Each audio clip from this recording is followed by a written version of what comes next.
Recently, some prosecutors in Canada received backlash over the way they treated a sexual assault victim.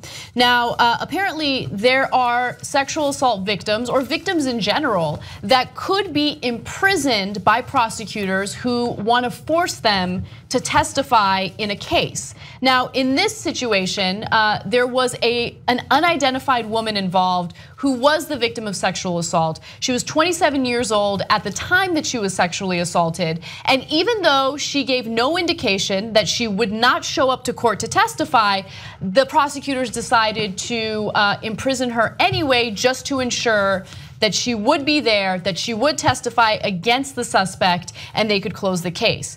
Now, to give you some background into this case, when she was 27 years old and living as a homeless individual in Edmonton, she was dragged screaming into a man's apartment, held down, had her clothes ripped off, then was choked, stabbed, and violated. The woman had been walking a while and began to feel cold on the afternoon of June 16th. So she slipped into an apartment building and fell asleep in the stairwell. That's how the story started. That's when this man saw her there and decided to victimize her. He dragged her into his apartment and then proceeded to violate her. She woke, she testified, to a strange man pulling her hair, a knife at the side of her face. So he assaults her, and at one point she tries to escape. He actually puts a knife through her hand to prevent her from opening the door.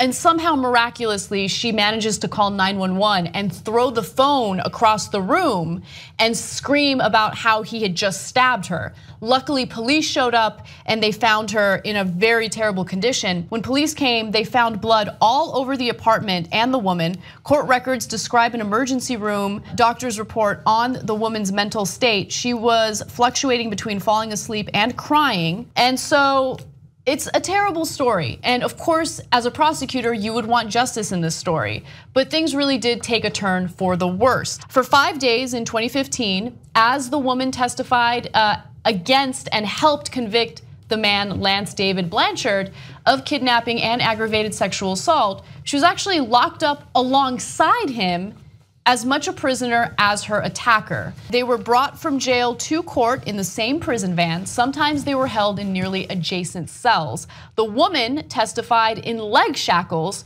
though she was accused of no crime, simply because prosecutors feared she might not show up to court the next day. So why did prosecutors do this? Well, apparently the first day that she testified, she appeared to be combative and uncomfortable.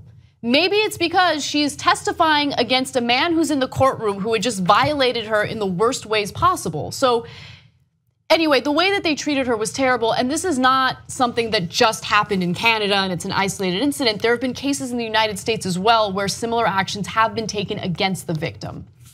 Yeah, this is so tragic. Like, you read on the story and it just gets worse and worse. Like, when you're often in news and you have to read horrendous stories every day, it's not that you become numb to it. It's just like you just try to find the facts and you try to read through it. But I just had a pit in my stomach reading through this whole thing.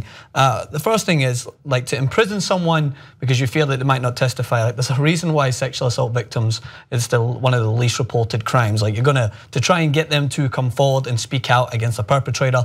And if you feel that they're not going to speak out, oh, we'll just throw them in jail. Yeah, sounds like a great solution to that. Regardless, it's probably undoubtedly one of the worst things that could ever happen to a human being, and whatever happened to this woman. And she has to therefore sit and be reminded of that on a daily basis, because the horrendous animal that committed this atrocity to her sits across from her or next to her, so she just never gets to wake up from that nightmare. She actually quoted that she was reminded of this assault because she had nightmares.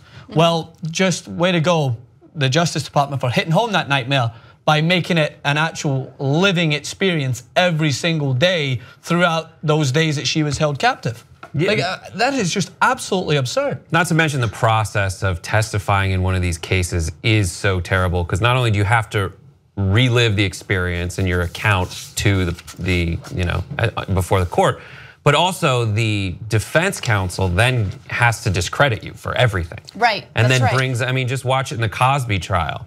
watch them take all these witnesses and pick apart every aspect of every decision that they've ever made to make it seem like the victim of a sexual assault is apparently worse than the perpetrator. That's right. I mean, and that's, you touched on it, and you're absolutely right, Francis. A lot of women do not come forward when they've been raped or sexually assaulted because they do know that when you try to prosecute, character assassination will be involved.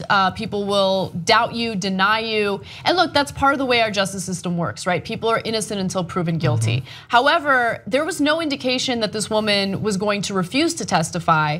And even if you felt that her testimony was incredibly important and there was reason to believe that she would not participate, right? Why the ridiculous behavior by officials where they force her to remain in a cell that's adjacent to the person who victimized her? Why would you transport her in the exact same van that the suspect is in? Right, it's just all weird to me. Give her a place to stay. And then justice is supposed to be blind, but these people saw a homeless woman. That's right. And made a decision. So yeah, that was the point I was going to touch on. Nope, I made it first. At the end of it, you provided the alley, I'll loop it.